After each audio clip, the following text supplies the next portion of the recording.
Hi అండి, అందరికీ నమస్కారం. మంచి రోజులు వచ్చే ముందు కనిపించే 9 సంకేతాలు ఇవే. కాలం చాలా విలువైనది. ఒక్క క్షణం గడిచిపోయినా మరలా వెనుకకు తీసుకురాలేము అనే విషయాన్ని మన పెద్దలు ఎప్పుడూ చెప్తుంటారు.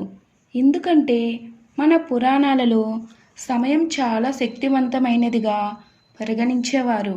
సమయానుగుణంగానే మనిషి జీవితంలో లాభ నష్టములు, సుఖదుఖములు నిర్ణయించబడతాయి. సమయానుగుణంగానే మనిషి జీవితంలో దురదృష్టం, అదృష్టం అనేది కూడా నిర్ణయించబడతాయి. అయితే ఒక మనిషి జీవితంలో అదృష్టం కలిసి వచ్చే ముందు కొన్ని సంకేతాలు చూపించబడతాయని పురాణాలు వెల్లడిస్తున్నాయి. పురాణ శాస్త్రాల ప్రకారం స్వయాన శ్రీకృష్ణ భగవానుడే ఒక మనిషి జీవితంలో అదృష్టం కలిసి వచ్చే ముందు ఎలాంటి సంకేతాలు కనిపిస్తాయో నారదుడికి వెల్లడించారు. హిందూ ధర్మశాస్త్రంలో చెప్పబడిన ఒక కథానుసారంగా ఒకరోజు నారద మహర్షి శ్రీకృష్ణ భగవానుడిని కలవడానికి వెళ్ళారు. హే కృష్ణ, మనుషుల జీవితంలో అదృష్టం ప్రారంభమయ్యే ముందు శుభ సంకేతకాలని ముందుగానే ఏ విధంగా తెలుసుకుంటారని నారద మహర్షి ప్రశ్నించాడు.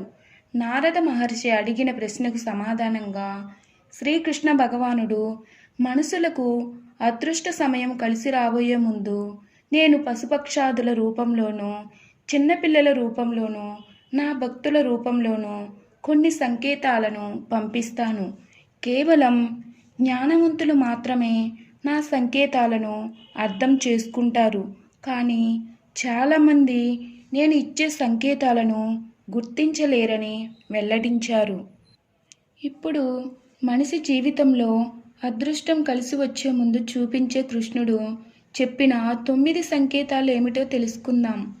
1. బ్రహ్మ ముహూర్తంలో ఎవరికైతే మేల్కొని ఎవరి ప్రమేయం లేకుండా దానంతటా అదే శివనామస్మరణ జరుగుతుందో అలాంటి వారికి త్వరలో మంచి కాలము రాబోతుందని మొదటగా సూచించబడే సంకేతము. ఎవరికైతే కలలో వారి చెయ్యిని మరొకరు పట్టుకొని నడిపిస్తున్నట్లు కల వస్తే వారి జీవితంలో భాగ్య ద్వారాలు తెరుచుకోబోతున్నాయని సంకేతం. ఎవరైతే వారి కోపాన్ని కడుపులో పెట్టుకొని చిరునవ్వుతో ప్రశాంతంగా ఉంటారో అలాంటి వారి జీవితంలోకి మంచి రోజులు రాబోతున్నాయని అర్థం. ఏ ఇంటి ముందుకైతే గోమాత వచ్చి ఆహారం అడుగుతుందో వాళ్ళకి రాబోయే కాలము అదృష్టం కలిసి వస్తుందని అర్థం. సాక్షాత్ హనుమంతుని స్వరూపమైన కోతి వచ్చి ఎవరి ఇంటిలో అయితే ఆహార పదార్థాలను తీసుకుని తింటుందో వారి ఇంట సిరి సంపదలు కలిసి వస్తాయని, ఉన్నత స్థానానికి వెళ్ళబోతున్నారని సంకేతం. ఎవరి ఇంటికి చిన్నపిల్లలు పిలవకుండానే వచ్చి ఆడుకుంటారో అలాంటి వారి ఇల్లు సంతోషాలతో నిండబోతుందని, వివాహం కాని వారికి త్వరలోనే వివాహం అవుతుందని అర్థం. ఎవరికైతే హారతి ఇచ్చే సమయంలో భగవంతుని స్వరూపం చిరునవ్వుతో కనిపిస్తుందో అట్టి వారి ఇంట అష్టైశ్వర్యాలు కలగబోతున్నాయని అర్థం. పురుషుడు కుడి చెయ్యి, ఆడవారి ఎడమ చెయ్యి అదురుతున్నట్లు సంకేతం కనిపిస్తే త్వరలో వారి ఇంట శుభం కలుగుతుందని అర్థం.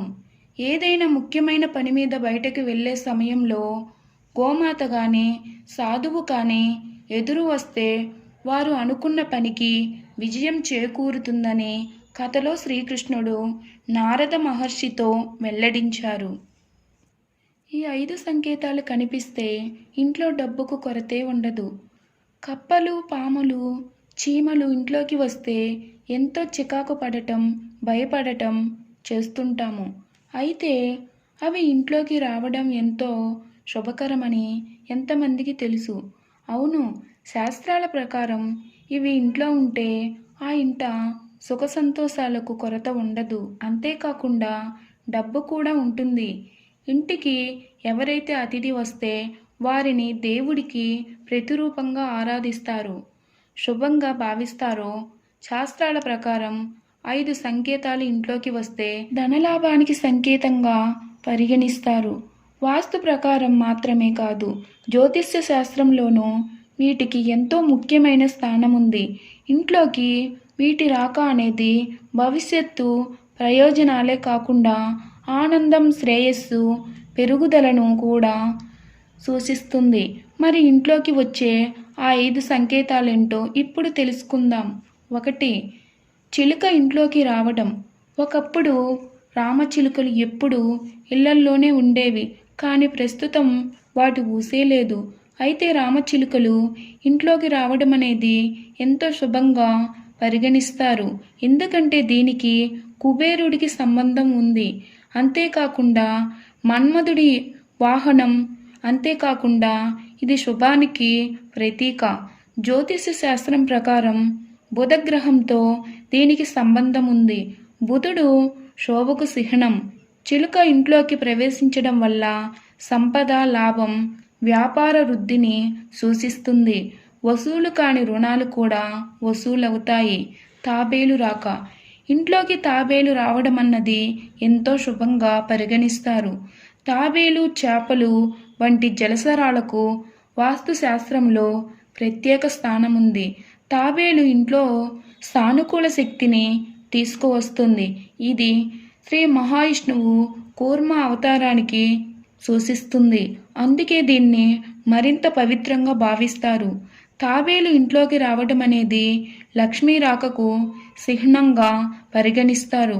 ఇంట్లో శాంతితో పాటు శ్రేయస్సును కలిగిస్తుంది. అంతేకాకుండా మానసిక ప్రశాంతత కలుగుతుంది.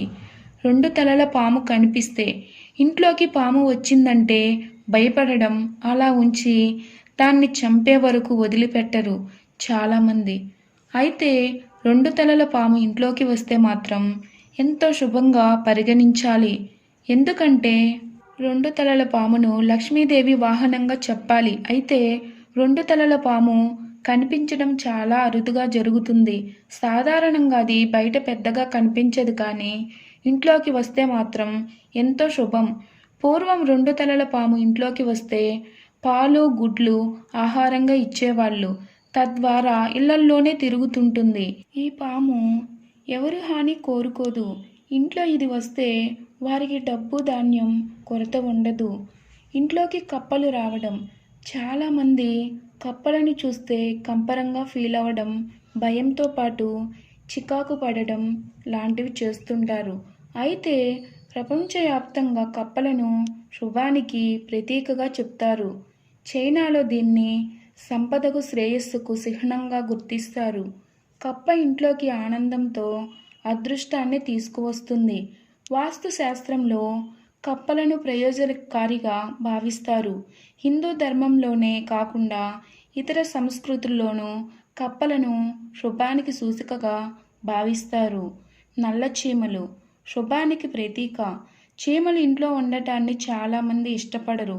కానీ నల్ల చీమలు ఇంట్లో కనుక ఉన్నట్లయితే శుభంగా భావిస్తారు. ఇవి న్యాయానికి ప్రతీక. శనిదేవుడితో సంబంధాన్ని కలిగి ఉన్నాయి. నల్ల చీమలు సమూహంగా ఇంట్లో ఉంటే ఆ ఇంట సుఖ సంతోషాలకు కొరతే ఉండదు. అంతేకాకుండా అవి నోట్లో గుడ్లును తీసుకొస్తుంటే త్వరలో మీ ఇంటికి డబ్బు రాబోతుందని తెలుసుకోవాలి. నల్ల చీమలు ఇంట్లో ఉంటే ఆర్థిక సమస్యలు అస్సలు రావని శాస్త్రాలు చెప్తున్నాయి. మా వీడియో నచ్చినట్టయితే స్మైలీ రత్న ఛానల్ని సబ్స్క్రైబ్ చేయండి, లైక్ చేయండి, కామెంట్ చేయండి ఫ్రెండ్స్. Thank you.